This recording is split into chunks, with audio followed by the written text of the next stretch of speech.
আসসালামু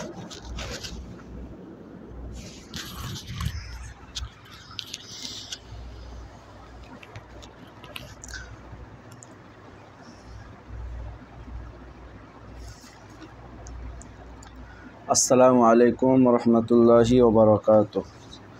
সমস্ত প্রশংসা মহান আল্লাহ তাআলার। আলহামদুলিল্লাহ, রাসূলের প্রতি দুরূদ বর্ষিত হোক সাল্লাল্লাহু আলাইহি ওয়াসাল্লাম। আজকে আমি ইলমের জ্ঞান অর্জন করার যে বিধান রয়েছে সে বিধান সম্পর্কে আলোচনা করব ইনশাআল্লাহ বিতৌফিকে ইল্লা বিল্লাহ। গত পর্বগুলোতে যেহেতু আমি জ্ঞানের বিভিন্ন প্রকার বিভিন্ন কিতাবাদি মুন্সিদের আলোচনা থেকে উল্লেখ করেছি এবং শরীয়তে জ্ঞান দ্বারা উদ্দেশ্য কি এ সম্পর্কেও আলোচনা করেছি। আজকে আমরা আলোচনা করব মানুষের অজানা জিনিস জানা, এগুলো যেহেতু জ্ঞান, তো এই জ্ঞানগুলো অর্জন করার সম্পর্কে ইসলামী শরীয়তে কি বিধান আরোপ করেছে সে সম্পর্কে আলোচনা ইনশাআল্লাহ বিতৌফিকে ইল্লা বিল্লাহ। আমরা উসুলে ইফতা, উসুলে ফিকা, ফকাহায়ে কেরামদের লিখিত ফতোয়ার বইগুলো যদি আমরা দেখি তাহলে আমরা পাব যে মূলত সাধারণত চারটা হুকুম, চার ধরনের হুকুম জ্ঞান অর্জনের ব্যাপারে আরোপ করা হয়েছে। 1 নম্বর ফরজ। ফরজ জ্ঞান ওই সমস্ত জ্ঞান যেগুলো জ্ঞান অর্জন না করলে নিজের রবকে পরিচিতি লাভ করা যাবে না।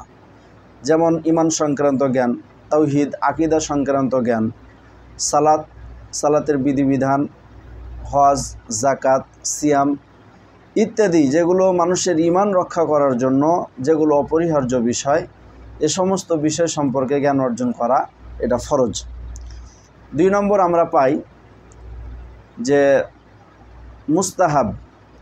মুস্তাহাব হচ্ছে ওই সমস্ত জ্ঞান যে সমস্ত জ্ঞানগুলো অর্জন করলে কোরআন এবং হাদিস বোঝাটা খুব সহজ হয়। ঈমান সংক্রান্ত বিষয়গুলো বোঝা খুব সহজ হয়। যেমন তাফসিরের কিতাব, হাদিসের কিতাব, ইলমে নাহু, ইলমে সরফ, অর্থাৎ কোরআন হাদিস বোঝার জন্য যে সমস্ত জ্ঞান সহযোগী হিসেবে আছে এ সমস্ত জ্ঞানগুলো হচ্ছে জ্ঞান অর্জন করার হুকুম হচ্ছে এগুলো মুস্তাহাব। 3 নম্বর জায়েজ। জায়েজ হচ্ছে ওই সমস্ত জ্ঞান যে সমস্ত জ্ঞানগুলো অর্জন করলে মানুষের কল্যাণ আসে, মানুষের সামাজিক জীবন, রাষ্ট্রীয় জীবন, মানুষের পারিবারিক জীবন ইত্যাদি অঙ্গনে যেগুলো মানুষের উন্নতি সাধন করে এ সমস্ত জ্ঞানগুলো অর্জন করা হচ্ছে জায়েজ। যেমন ধরেন সমাজবিজ্ঞান, পদার্থবিজ্ঞান, রসায়ন বিজ্ঞান, জীববিজ্ঞান, কৃষি বিজ্ঞান, চিকিৎসা বিজ্ঞান, এ সমস্ত জ্ঞানগুলো অর্জন করা এগুলো জায়েজ। এগুলো অর্জন করলে রাষ্ট্রীয়ভাবে, সামাজিকভাবে, ব্যক্তিগতভাবেও মানুষের জীবনে অনেক উপকারে আসে। অতএব এই সমস্ত জ্ঞান অর্জন করা সম্পর্কে ওলামায়ে কেরাম বলেন যে এগুলো জ্ঞান অর্জন করা হচ্ছে জায়েজ। আর 4 নম্বর হলো হারাম। হারাম কোনগুলো? হারাম হচ্ছে ওই সমস্ত জ্ঞান যে সমস্ত জ্ঞানগুলো মানুষের কল্যাণে আসে না, মানুষের অকল্যাণে আসে। যেমন জাদু শিক্ষা করা, ভেলকি শিক্ষা করা, মানুষকে বান মারা, মানুষের জীবন ধ্বংসনাশক, এরকম ইত্যাদি যে সমস্ত জ্ঞানগুলো আছে এ সমস্ত জ্ঞান অর্জন করা, নিজের শিক্ষা করা হারাম এবং কাউকে শিক্ষা দেওয়াও হারাম। এগুলো সম্পূর্ণরূপে ইসলাম নিষেধ করেছেন। পশ্চিমা আলেম আব্দুল্লাহ ইবনে বাজ সহ প্রমুখ ওলামায়ে কেরামদের লিখিত ফতোয়ার কিতাবগুলো যদি আমরা দেখি তাহলে তিনারাও জ্ঞান অর্জন করার যে বিধিবিধান সে বিধিবিধান সম্পর্কে তিনারা আলোচনা করেছেন। তো তিনারা বলেন যে এদের নিকটেও জ্ঞান অর্জন করার বিধান 4 ধরনের। 1 নম্বর ফরজে আইন, 2 নম্বর ফরজে কিফায়া, 3 নম্বর মুস্তাহাব, 4 নম্বর হারাম, আর 5 নম্বর হচ্ছে জায়েজ। তো এগুলো হচ্ছে পশ্চিমা আলেম ওলামাদের লিখিত কিতাবগুলো থেকে সংগ্রহ করে পাওয়া যায় যে এদের কাছে জ্ঞান অর্জন করা প্রথমত যেটা বিধান নিয়ম সেটা হচ্ছে ফরজে আইন। ফরজে আইন কিছু শরীয়তের কিছু বিধান রয়েছে যেগুলো প্রত্যেক মুসলিমের শিখা এটা অপরিহার্য বিষয়, ফরজ। এ সম্পর্কে আল্লাহ রসুল সাল্লাল্লাহু আলাইহি ওয়াসাল্লামের একটা হাদিস পাওয়া যায়। আনাস ইবনে মালিক রাদিয়াল্লাহু তাআলা আনহু থেকে বর্ণিত, তিনি বলেন রাসূলুল্লাহ সাল্লাল্লাহু আলাইহি ওয়াসাল্লাম বলেছেন, তলাবুল ইলমি ফারিদাতুন আলা কুল্লি মুসলিমিন মিশকাত সহ হাদিসের বিভিন্ন গ্রন্থের মধ্যে হাদিসটা পাওয়া যায়। আল্লামা নাসিরুদ্দিন আলবানী রহিমাহুল্লাহ সহ অনেক প্রমুখ মুহাদ্দিসিনে কেরাম হাদিসটার যাচাই বাছাই তিনারা বিশুদ্ধ বলেছেন, সহি বলেছেন। অত্র হাদিসের মধ্যে আল্লাহ রসুল সাল্লাল্লাহু আলাইহি সাল্লাম বলছেন, তলাবুল ইলমি ফারিদাতুন আলা কুল্লি মুসলিমিন, প্রত্যেক মুসলিম চাই সেটা নারী হোক পুরুষ হোক সকলের উপরে শরীয়তি জ্ঞান অর্জন করা এটা ফরজ করে দিয়েছেন। তাহলে এই ধরনের জ্ঞানের মধ্যে কি রয়েছে? যেমন রয়েছে সালাত, জাকাত, রোজা, সিয়াম, ক্রয় বিক্রয়, মানুষের লেনদেন, মুআমালাত, মুআশারাত, আখলাক, আচার আচরণ, আকীদা ইত্যাদি বিষয় সম্পর্কে যেগুলো জ্ঞান অর্জন করলে ধর্ম ঠিক থাকে, না করলে ধর্ম ঠিক থাকবে না, ঈমান ঠিক থাকবে না, এরকম বিষয় সম্পর্কে জ্ঞান অর্জন করা ফরজে আইন। অবশ্যই সকলকে এই জ্ঞান অর্জন করতে হবে, যদি কেউ না করে তাহলে গুনাহগার হবে। 2 নম্বর ফরজে কেফায়া। ফরজে কেফায়া এটা এমন ফরজ, সমাজের মধ্যে কোনো একজন ব্যক্তি যদি করে তাহলে বাকিগুলোর পক্ষ থেকে সে হুকুমটা রহিত হয়ে যায়, আর যদি না করে তাহলে সবাই গুনাহগার হবে। তো ফরজে কেফায়ের মধ্যে শরীয়তের আরও কতগুলো জ্ঞান রয়েছে, যেমন কোরআনের তাফসির বোঝা, কোরআনের হাদিস বোঝা ইত্যাদি। এগুলো সমাজের মধ্যে কোনো একজন মানুষ যদি শিক্ষা লাভ করে তাহলে বাকিগুলোর থেকে এ হুকুমটা রহিত হয়ে যাবে, হুকুম আদায় হয়ে যাবে। 3 নম্বর মুস্তাহাব। শরীয়তের আরও কিছু জ্ঞান রয়েছে, যে সমস্ত জ্ঞানগুলো অর্জন করলে ভালো, শরীয়ত এগুলোতে সাপোর্ট করেছেন ভালো। সেগুলো হচ্ছে দুনিয়ার বিভিন্ন কল্যাণকর জ্ঞান, যেমন এর আগের আলোচনাতে বললাম সমাজ বিজ্ঞান, রাষ্ট্রবিজ্ঞান, পৌরনীতি, আপনার জীববিজ্ঞান, পদার্থবিজ্ঞান, এগুলো করলে রাষ্ট্রীয়ভাবে আমাদের মানব জীবনে কল্যাণ বয়ে আনে। এ সমস্ত বিষয় জ্ঞান অর্জন করা ইসলামে মুস্তাহাব বলেছেন। 4 নম্বর হারাম।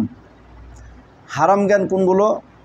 যে জ্ঞান আল্লাহর সন্তুষ্টির উদ্দেশ্যে নয় বরং দুনিয়ার উদ্দেশ্যে অর্জন করা হয়। এটা কিন্তু ব্যাপক কথা, মানে আল্লাহর উদ্দেশ্যে আপনি জ্ঞান অর্জন করলেন না, সেটা আপনার শরীয়তের জ্ঞান হোক অথবা দুনিয়াবি যে কোনো বিষয়ের জ্ঞান হোক, যদি আল্লাহর সন্তুষ্ট না থাকে তাহলে এই জ্ঞান অর্জন করা এটা জায়েজ না, এটা অনুচিত। কারণ হাদিসের মধ্যে বলা হয়েছে যারা আল্লাহর সন্তুষ্টি অর্জনার্থে জ্ঞান অর্জন করবে না ওদেরকে হাসরের ময়দানে লাঞ্ছিত অপদস্থ করা হবে এবং লাঞ্ছনার সাথে তাকে জাহান্নামে তাকে প্রবেশ করানো হবে। তাহলে এখান থেকে আমরা প্রতীয়মান হলাম হারাম জ্ঞান হচ্ছে ওই সমস্ত জ্ঞান যে সমস্ত জ্ঞানগুলো আল্লাহ সুবহানাহু ওয়া তাআলার সন্তুষ্টি অর্জন করার জন্য আল্লাহ সুবহানাহু ওয়া তাআলার সন্তুষ্টি অর্জন করণার্থে অর্জন করা হয় না, এ সমস্ত জ্ঞানগুলো হচ্ছে হারাম। তারপরে জায়েজ জ্ঞান, যে সমস্ত জ্ঞানগুলো অর্জন করা ইসলামে বৈধ দিয়েছেন, ইসলামে নিষেধ করেন নাই, এ সমস্ত জ্ঞানগুলোর মধ্যে আমরা পাই দুনিয়াবি জ্ঞান যেগুলো জায়েজ, যেমন রসায়ন, পদার্থ, এ সমস্ত জ্ঞানগুলো দুনিয়াবি জ্ঞান। এ দুনিয়াবি জ্ঞান অর্জন করা ইসলামে আপনাকে বৈধতা দিয়েছে। এটা কখন? এটা তখনই বৈধতা দিয়েছে যখন আপনি এগুলো আল্লাহ সুবহানাহু ওয়া তাআলার সন্তুষ্টি অর্জন করণার্থে অর্জন করবেন। এগুলো যখন আল্লাহর সন্তুষ্টি অর্জন করণার্থে যখন আপনি অর্জন করবেন তখন এগুলো জায়েজ, কিন্তু আল্লাহর সন্তুষ্ট না থাকলে এগুলো জায়েজ হবে না। এজন্য আমরা শরীয়তের জ্ঞান, দুনিয়াবি জ্ঞান অথবা দ্বীনি জ্ঞান, আমরা যে বিষয়ের জ্ঞান অর্জন করি না কেন, আমরা সর্বপ্রথম যে বিষয়টা আমরা মাথাতে রাখব সেটা হচ্ছে যে আমরা অবশ্যই আল্লাহকে সন্তুষ্ট করার জন্যই করব। কারণ হাদিসের মধ্যে পাওয়া যায় আল্লাহ রসুল বলছে ইন্নামাল আমালু বিন্নিয়াত, নিশ্চয় প্রত্যেকটা কাজ, ইলম অর্জন করা এটা যেহেতু একটা কাজ, ইবাদত, এই ইবাদতটা আল্লাহর দরবারে কবুল হওয়ার জন্য শর্ত হচ্ছে যে অবশ্যই নিয়তটা সঠিক হতে হবে, আল্লাহর জন্য, আল্লাহর সন্তুষ্টি অর্জন করণার্থে হতে হবে। এজন্য আমি বলি যে আমাদের জ্ঞান অর্জন সেটা দুনিয়াবি হোক অথবা দ্বীনি হোক, প্রত্যেক বিষয়ে যখন আমরা জ্ঞান অর্জন করতে চাইব তখন আমাদের প্রথম যে কাজটা করা জরুরি সেটা হচ্ছে নিয়ত করা। তাহলে আমরা এ পর্বে আল্লাহকে সন্তুষ্ট অর্জন করার নিয়ত করা।